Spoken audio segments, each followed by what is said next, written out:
رنگ آسماں قسط نمبر 65۔ راج محل کی فضا ایک بار پھر دگرگوں اور عجیب سی ہونے لگی تھی۔ لگتا ایسے ہی تھا جیسے ایک بار پھر اس کے در و دیوار ایک زبردست بھوچال کا شکار ہونے والے تھے۔ ان کے پس منظر میں اب خوشیوں اور شادمانیوں کے کہکوں کی جگہ چھپی ہوئی سازشوں کے کوڑیالے ناک کلبلانے لگے تھے۔ اب تو ہر پل یوں محسوس ہونے لگا تھا جیسے کچھ ہونے والا ہو۔ راجہ پرتاپ کمار سے اس روز ہونے والی سنجیدہ نوعیت کی گفتگو کے بارے میں رینا نے گارشیا کو بھی آگاہ کر دیا تھا، تو اس میں اتنا پریشان ہونے کی کیا ضرورت ہے پھر؟ گارشیا بولی۔ انہیں شبہ بلکہ اس بات کا یقین ہو چکا ہے کہ میں اور شوکی۔ رینا کہتے کہتے دانستہ چپ ہو رہی۔ گارشیا اس کی بات کا مطلب سمجھ کر چند ثانیے اپنے ہونٹ بھینچے کچھ سوچتی رہی، پھر بولی، کیا تم نے واشگاف الفاظ میں راجہ پرتاپ کمار سے کہا کہ تم اور شوکی ایک دوسرے سے محبت کرتے ہو؟ کیسی بچوں والی باتیں کر رہی ہو تم گارشیا؟ رینا ایک دم اکتا کر بولی۔ ابھی تمہیں سب بتا دو دیا ہے، اتنی سی بات سے بچہ بھی اندازہ لگا سکتا ہے، اسی لیے تو انہوں نے آخر میں مجھ سے یہ بات کہی تھی کہ ہمیں ہمارا جواب مل چکا ہے، لہٰذا ہمیں اب تم سے دوبارہ جواب مانگنے کی ضرورت نہیں۔ ٹھیک ہے یہ بات ختم ہوئی، لیکن تم نے ذرا یہ بھی سوچا ہے کہ شوکی اور راجہ پرتاپ کمار میں زمین آسمان کا فرق ہے؟ کیا مطلب ہے تمہارا؟ گارشیا کی بات پر رینا نے اس کی طرف دیکھ کر گھورا۔ صاف بات ہے راجہ پرتاپ آسمان ہے اور شوکی زمین کی خاک بھی نہیں۔ تم شوکی جیسے ایک معمولی نوکر کے ساتھ خوش رہ سکو گی یا راجہ جیسے بادشاہ؟ Shut up Garcia. رینا اس کی بات کا مطلب سمجھ کر ایک دم آگ بگولا ہو گئی۔ شوکی فقیر بھی ہوتا تو سو جان سے مجھے قبول ہوتا، اس لیے کہ اس نے مجھے سچی محبت کی اور میں بھی اسے اتنی ہی محبت کرتی ہوں۔ راجہ پرتاپ کیا کسی شہنشاہ کی دولت کی میں اپنے محبوب شوکی کے پاؤں کی دھول کے برابر اہمیت دیتی ہوں؟ میں تو سمجھتی تھی کہ اپنے بھائی سے چوٹ کھا کے تمہیں عقل آ گئی ہے، لیکن افسوس تمہاری اب بھی وہی چھوٹی سوچ ہے۔ رینا یہ کہہ کر قریب رکھی نشست پر بیٹھ گئی اور سر جھکائے شوکی کو یاد کر کے رو پڑی۔ گارشیا کے دل کو ایک گھونسا سا لگا، اس کی بھی آنکھیں بھیگنے کے قریب ہو گئی۔ وہ دھیرے دھیرے چلتی ہوئی اس کی کرسی کے قریب آئی اور اس کے قدموں کے قریب اکڑو بیٹھ کر اس کی گود میں اپنا سر رکھ کر ہولے سے بولی، سوری رینا، ایکسٹریملی سوری۔ راجہ پرتاپ کمار اپنی سہ روزہ شکاری مہم پر جا چکا تھا۔ اس کے جانے کے بعد راج محل کی فضا کو اب رینا کو ہی نہیں بلکہ گارشیا کو بھی کچھ کھینچی کھینچی محسوس ہونے لگی۔ اگلے دن رینا نے گارشیا سے اپنے ساتھ چلنے کی ضد کی۔ وہ تیار تھی۔ رینا راکاشی قبیلے کی طرف قصد کرنے کا ارادہ رکھے ہوئے تھی۔ وہ جانتی تھی کہ اس وقت کوہ شمالیہ کی دھرتی میں وہ ایک ایسے معصوم لوگ تھے جو ہر طرح کی ریاکاری سے پاک تھے۔ اس اگلے دن رینا نے راکاشی جانے کا قصد کیا، مگر گارشیا کی طبیعت کے ناسازی کی وجہ سے وہ ساتھ نہ جا سکی تھی۔ اگرچہ اس کی حالت اب کافی بہتر ہو گئی تھی، لیکن رینا نہیں چاہتی تھی کہ وہ ایسی حالت میں گارشیا کو پریشان کرے۔ یوں بھی رینا نے سوچا تھا کہ اس نے کون سا وہاں ڈیرا ڈالنا تھا۔ اس نے سوچا کہ راکاشی قبیلے ان کے سردار اور بوڑھے غافر سے ملنے اور انہیں تسلی تشفی دینے اور کچھ وقت ان کے ساتھ بتانے کے بعد وہ شام یا رات تک جلد ہی راج محل واپس لوٹ آئے گی۔ راجہ پرتاپ کی خاص مہمان ہونے کے ناطے رینا یا گارشیا پر کہیں بھی آنے جانے پر پابندی نہ تھی، حتیٰ کہ راجہ نے اس سلسلے میں پوری سہولیات باہم پہنچانے کا خدمت گاروں کو حکم دے رکھا تھا۔ چنانچہ رینا گھوڑا گاڑی میں بیٹھ کر راکاشی کی طرف روانہ ہو گئی۔ وہ اکیلی تھی اور اس کے ساتھ صرف ایک بوڑھا کوچوان تھا۔ گھوڑا گاڑی راج محل سے رینا کو لے کر نکلی اور جنگل کے درمیان بل کھاتے کچے راستے پر گامزن ہو گئی۔ اس وقت خوشگوار دھوپ نکلی ہوئی تھی، آسمان صاف تھا۔ پرندوں کی مست الس ڈاریں ایک ترتیب کے ساتھ آبودانے کی تلاش میں آزاد فضاؤں کے سنگ اڑی چلی جا رہی تھی۔ ذرا ہی دیر بعد راج محل بہت پیچھے رہ گیا۔ ان کی گھوڑا گاڑی اب گھنے جنگل سے گزر رہی تھی۔ گاڑی میں ایک ہی گھوڑا جتا ہوا تھا اور کوچوان جس کی عمر 70 سال کے قریب تھی ان راستوں کا ایک تجربہ کار کھلاڑی تھا۔ جنگل گھنا ہونا شروع ہو گیا، راستہ بھی قدرے ناہموار۔ جلدی اونچے نیچے راستوں پر یہ لوگ راکاشی بستی کے قریب پہنچ گئے۔ اچانک نہ جانے کیا ہوا کہ گھوڑا گاڑی کے ایک چوبی پہیا ٹوٹ گیا، گاڑی کا توازن بگڑا اور وہ الٹ گئی۔ گھوڑا بھی زور سے ہی نہنا کر گرا۔ رینا کے حلق سے چیخ خارج ہو گئی، اسے ایک زبردست جھٹکا لگا اور وہ گھوڑا گاڑی سے باہر آ رہی۔ شکر تھا کہ گھنی جھاڑیوں اور گھاس میں گرنے سے اسے زیادہ چوٹیں نہیں آئی، مگر اس کے حواس ضرور کافی دیر تک مختل رہے اور وہ خود بھی۔ کچھ ہوش آیا تو معلوم ہوا کہ گھوڑا ٹوٹی ہوئی بگی سمیت جنگل میں کہیں بھگٹٹ بھاگ چکا تھا۔ دفتن اس کی نظر پڑی اور اس کے حلق سے خوف کے مارے چیخ خارج ہو گئی۔ ذرا ہی فاصلے پر اسے بوڑھا کوچوان بھی گرا پڑا دکھائی دیا، مگر اس کی حالت ایسی تھی جیسے وہ زندہ نہ بچا ہو۔ اس کا سر پھٹ چکا تھا اور بھی کئی جگہ پر اسے سخت چوٹیں آئی تھی۔ رینا رو رو کر اسے ہوش میں لانے کی تدبیریں کرتی رہی، مگر بے سود، وہ واقعی مر چکا تھا۔ رینا وہیں بیٹھی تھوڑی دیر تک اپنی قسمت پر آنسو بہاتی رہی۔ اس کے بعد وہ پیدل ہی راکاشی بستی کی جانب بڑھتی چلی گئی، جو اب وہاں سے زیادہ دور نہیں تھی۔ راج محل میں اچانک کوہرام سا مچ گیا۔ یکا یک ایک بھگدڑ کی سی کیفیت طاری ہو گئی تھی۔ یوں لگتا تھا جیسے اچانک کوئی بھونچال سا آ گیا ہو جس نے گارشیا کو ایک دم پریشان اور خوفزدہ سا کر دیا۔ پھر اس وقت تو جیسے اس کی جانیں نکل گئی جب شاہی سپاہیوں کے دستے نے مہمان گاہ پر دھاوا بول دیا اور گارشیا کو گرفتار کر کے اسے آہنی زنجیروں میں جکڑ کر آنن فانن راج محل کے سب سے خوفناک اور اندھیرے بندی خانے میں پھینکوا دیا گیا۔ گارشیا یہی سمجھی کہ شاید یہ سب راجہ پرتاپ کے حکم پر کیا گیا ہے، کیونکہ رینا نے راجہ پرتاپ کے سوال کے جواب میں نہ صرف انکار کر دیا تھا بلکہ اشاروں کنائیوں میں شوکت حسین شوکی کے حق میں اپنا اندیا بھی سنا ڈالا تھا۔ لہٰذا گارشیا کو اس بات پر پکا یقین ہونے لگا تھا کہ یہ حرکت ضرور راجہ پرتاپ کمار کی کوئی انتقامی کارروائی کے نتیجے میں ہی عمل میں لائی گئی ہے۔ لیکن پھر وہ سوچنے لگے کہ اگر ایسا تھا تو پھر رینا کو کیوں راج محل سے باہر جانے دیا گیا تھا؟ کہیں ایسا تو نہیں کہ وہ گارشیا کے ذریعے رینا پر اس طرح کا دباؤ ڈالنا چاہ رہا ہو؟ مگر پھر بھی جانے کیا بات تھی کہ گارشیا کے دل میں کچھ ایسا دھواں سا اٹھتا تھا جس کے نیچے کچھ چنگاری دبی ہوئی تھی، اسے بار بار بے چین کیے دے رہی تھی۔ ایسا محسوس ہوتا تھا جیسے وہ سب کچھ نہیں ہے جو یہ سمجھ رہی ہے۔ تو پھر کیا ہوا تھا ایسا کہ راج محل کے انداتا اور راجہ کے معزز مہمانوں کے ساتھ اچانک ایسا سلوک روا رکھا گیا تھا؟ گارشیا کو اس کا جواب بعد میں ملا، جسے سن کر اس کی روح تک لرز گئی۔ بیجو رام المعروف بچھو رام نے خود کو نئے منظر نامے کے ابھرنے تک محدود کر لیا تھا، بلکہ یہ کہنا زیادہ مناسب ہوگا کہ وہ ایک طرح سے بظاہر خاموش مگر بے چینی سے منتظر بیٹھا تھا کہ کب اس کی مراد بر آتی ہے اور کب وہ راجنیتی کے سنگھازر پر پراجمان ہوتا ہے۔ وہ اپنی طرف سے شیورائے بول کر کو ان ساری تازہ خبروں سے آگاہ کرایا تھا جو آنے والے دنوں میں اس کے اور نجو بائی کے حق میں جا سکتی تھی، لیکن وہ تقدیر کی طرفہ کاری سے بے خبر تھا کہ بازی دونوں نجو بائی اور بچھو رام میں سے صرف ایک کے ہاتھ میں آنے والی تھی، اور یہی بچھو رام کے لیے سب سے زیادہ خطرناک بات ہوتی۔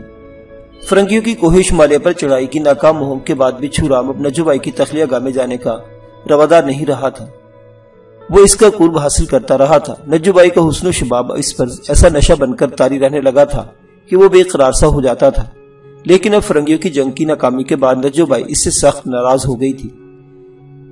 اس میں اب نجو بائی کا سامنا کرنے کی ہمت کہاں رہی تھی، اس لیے اب وہ چپکا بیٹھا شطرنج کی نئی چال کا منتظر تھا، اور اسے اس بار پوری امید تھی کہ جو چال چلی گئی ہے وہ ضرور کامیاب ہوگی۔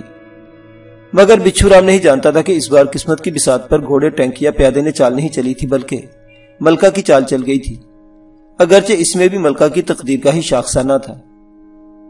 بچھو رام کو سپہر کے وقت شور شرابے کی آوازیں سنائی دینے لگی، وہ خود بھی گھبرا سا کیا، اپنے اقامتی گوشی سے باہر تو نہیں آنا چاہتا تھا مگر شور اور واویلا تھا کہ راج محل کے دور و دیوار تک دہنے لگے تھے۔ وہ گھبرا گیا، حقیقت جاننے کے لیے اس نے اپنے اقامتی گوشی سے پیر باہر نکالا ہی تھا کہ شاہی سپاہیوں کے ایک جتھے نے اسے دبوچ لیا۔ ارے ارے بھائیو، یہ کیا کر رہے ہو؟ بچھو رام بری طرح بوکھلا کر بولا۔ میں بیجو رام ہوں، سٹھیا گئے ہو کیا؟ نہیں پہچانتے مجھے؟ لیکن سپاہیوں نے مہنینی سے بچھو رام کی ایک نہ سنی اور اسے اٹھا کر اسے بھی بندی خانے میں ڈال دیا۔ آج اپنی پوری زندگی میں پہلی بار اس نے راج محل کے بندی خانے کی ہوا کھائی تھی اور خود اس کی اپنی ہوا نکل گئی تھی۔ وہ ایک دم سکتے کی سی کیفیت میں آ گیا۔ کافی دیر تک یہی حالت رہی اس کی، دماغ نے جیسے کام کرنا چھوڑ دیا۔ اس کی سمجھ میں نہیں آ رہا تھا کہ یہ اچانک بیٹھے بٹھائے کیا قیامت ٹوٹ پڑی ہے۔ جب کچھ دیر اور بیتی، اس کے حواس اور سوچنے سمجھنے کی صلاحیتیں جاگی۔ وہ بندی خانے کی سیلن زدہ اور تاریک در و دیوار اور یہاں کے خوفناک ماحول کو دیکھ کر پورے جی جان سے لرز گیا۔ اسے یوں لگا جیسے اس کا آخری وقت آن پہنچا ہے۔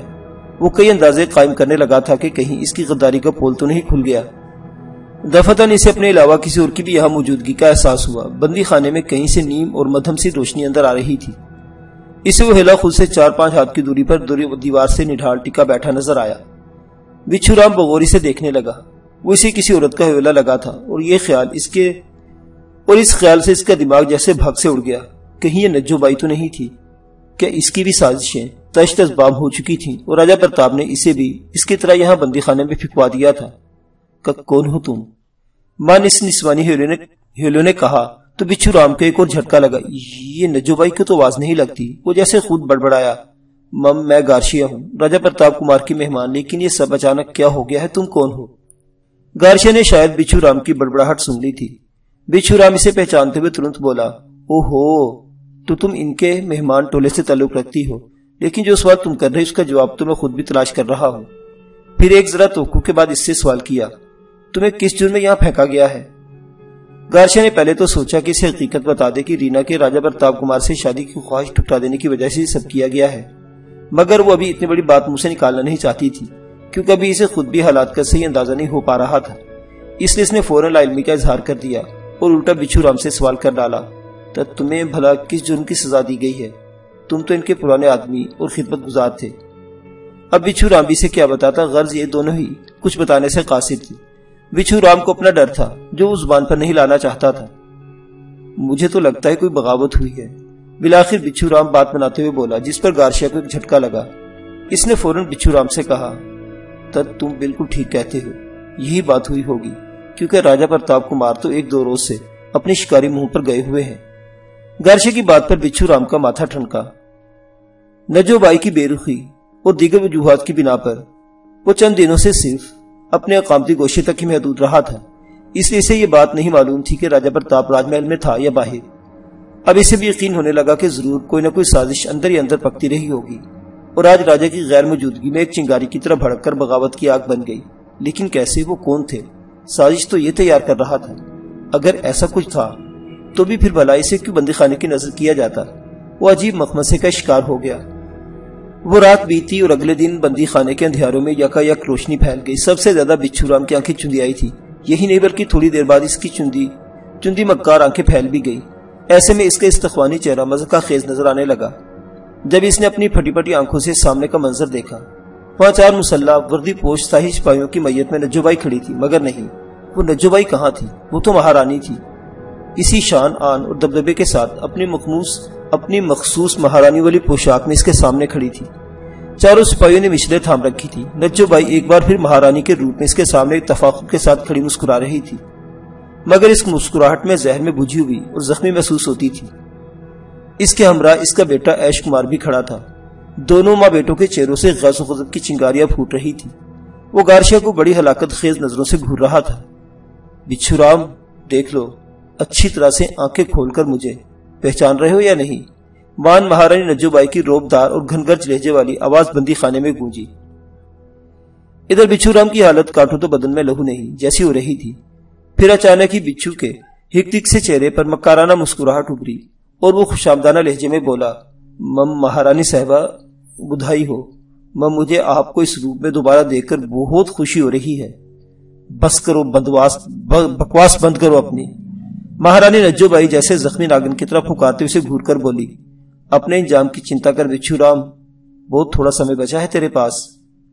مہارانی نجو بائی کی اس دھمکی پر بچھو رام کو جھٹکا لگا۔ ایک ایک اس کے چہرے کا رنگ متغیر ہو گیا۔ حلق میں آتے ہوئے کسی رقیق سی شے کو وہ مشکل نکلتے ہوئے بولا، مہارانی جی کیا مطلب؟ اس وقت 3 اور سپاہی بندے خانے میں داخل ہوئے۔ انہوں نے لوہے کا ایک عجیب اور بڑا سا زنگالود پنجرا اٹھا رکھا تھا جو کہیں کہیں سے سیاہ نظر آتا تھا۔ اس میں دائیں بائیں 2 لیور نظر آ رہے تھے۔ یہ شکنجا تھا۔ اسے دیکھ کر مینینی سے بچھو رام کی روح فنا ہونے لگی۔ گارشیا بھی سراسیمہ انداز میں ایک طرف کو کونے میں جا سمٹی تھی۔ ادھر بچھو رام کو ایک بار پھر ذرا دیر کو سکتا سا ہو گیا، لیکن دوسرے لمحے وہ چلا کر بولا، تم میرے ساتھ ایسا کچھ نہیں کر سکتی۔ میں تیری اصلیت راجہ پرتاپ کو بتا دوں گا، سب کو بتا دوں گا۔ مہارانی نے کہکا لگایا اور استہزائی لہجے میں بولی، بیچارہ راجہ پرتاپ، وہ تو شیر کا شکار کرنے گیا تھا اور خود خونخوار شیروں کے جتھے کا شکار ہو گیا۔ اس چکا دینے والے انکشاف پر بچھو رام ہکا بکا رہ گیا۔ پھر یہی وقت تھا جب مہارانی نجو بائی نے 2 سپاہیوں کو مخصوص اشارہ کیا۔ ایک نے چاقو نکال لیا اور بچھو رام کی طرف بڑھا۔ ہولناک موت کو سامنے دیکھ کر بچھو رام کا سکتا کسی نشے کی طرح ٹوٹا اور وہ کسی چوہے کی طرح جان بچانے کے لیے ادھر ادھر کونوں کی جانب بھاگنے لگا، مگر کب تک؟ سپاہیوں نے اسے دبوچ دیا۔ وہ تڑپنے لگا۔ ایک سپاہی نے اس کی استخوانی جبڑے کو بھینچ کر منہ کھولا اور دوسرے نے ایک ہاتھ سے اس کی زبان کو پکڑ کر باہر کھینچا۔ وہ بری طرح تڑپنے لگا۔ دوسرے چاقو والے ہاتھ کو سپاہی نے ماہرانہ حرکت دی اور اگلے ہی لمحے بچھو رام کے حلق سے ذبح کیے ہوئے جانور کی سی خرخراہٹیں برآمد ہونے لگی۔ اس کا منہ خونم خون ہو گیا تھا۔ اس کی زبان کا ایک ٹکڑا سپاہی نے چاقو سے کاٹ کر بندی خانے کے سیلن زدہ فرش پر پھینک دیا تھا جو اب خون آلود لوتھڑے کی طرح تھرک رہا تھا۔ اب اسے شکنجے میں جکڑ دو۔ مہارانی نجو بائی کی آنکھوں میں خون اترا ہوا تھا۔ چہرہ انتقام کی سرخی سے بھبکا ہوا نظر آتا تھا۔ دونوں سپاہیوں نے زخم سے نڈال بچھو رام کو شکنجے میں جکڑ دیا۔ بچھو رام زخم سے نڈال ہونے کے باوجود بھی شکنجے میں جکڑے جانے کی اذیت ناک اور بھیانک موت کے تصور سے ہی بری طرح کانپنے اور تڑپنے لگا۔ اس کا بس نہیں چل رہا تھا کہ وہ بندی خانے کی سیلن زدہ مگر مضبوط دیواروں کو توڑتا ہوا جان بچا کر بھاگ جائے۔ دونوں سپاہی اب آہستہ آہستہ لیور گھمانے لگے۔ دونوں لیور ایک دوسرے کی مخالف سمت میں گھمائے جا رہے تھے۔ اس طرح شکنجے میں جکڑے ہوئے بچھو رام کے جسم کا ایک ایک جوڑ کھل رہا تھا۔ ادھر بچھو رام زندہ آنکھوں سے اپنی اس اذیت ناک اور بھیانک موت کو بغیر ہاتھ پاؤں ہلائے بے بسی سے محسوس کر رہا تھا۔ زبان کٹنے کی وجہ سے وہ دہائیاں اور داد و فریاد سے بھی قاصر تھا۔ تبھی ہلکی کڑکڑانے کی آواز بندی خانے کے بھیانک ماحول میں گونجی اور بچھو رام کے جسم کے سارے جوڑ کھلتے چلے گئے۔ دوسرے زاویے سے سینے کا پنجر اور پس ایک دوسرے میں دھنستی چلی گئی۔ بچھو رام کا لبوترا سا چہرہ اذیت کی بڑی بھیانک تصویر ثبت کیے اس طرح اکڑا پڑا رہ گیا تھا۔ بچھو رام اپنے ہولناک انجام کو پہنچ گیا تو مہارانی نجو بائی کے اشارے پر شکنجہ کھول دیا گیا۔ اس کے اندر سے بچھو رام کو کسی چوہے کی طرح نچڑا پچڑا وجود دھڑک کر باہر ننگی اینٹوں والے فرش پر بکھر سا گیا۔ اس کی ٹیڑھی میڑھی پڑی لاش عجیب روح فرسا منظر پیش کر رہی تھی۔ غار شیخ تو یہ جاگوسل منظر دیکھ کر حالت ہی غیر ہونے لگی تھی۔ وہ خوف و دہشت سے خزاں رسیدہ پتے کی طرح ایک کونے میں دبکی لرز رہی تھی۔ ایش کمار نے اپنی ماں سے کچھ کہا، پھر مہارانی نجو بائی نے اس بات میں دھیرے سے اپنے سر کو جنبش دی۔ اس کی خونی نگاہیں اب ڈری سہمی غار شیخ پر جم گئی تھی۔ اسے بھی شکنجے میں جکڑ دو، ایش کمار نے تحکمانہ کہا۔ نہیں مم، میرا کیا قصور ہے؟ غار شیخ جیسے جی جان سے چیخ اٹھی۔ وہی دونوں جلاد سپاہی سے بوچھنے کو آگے بڑھے۔ تمہارا قصور یہ لڑکی ہے کہ لڑکی تم اس ذلیل آدمی رابرٹ کی بہن ہو جو میری معصوم بہن کو ورغلا کر بھگا کر لے گیا ہے، ایش کمار نے غرا کر کہا۔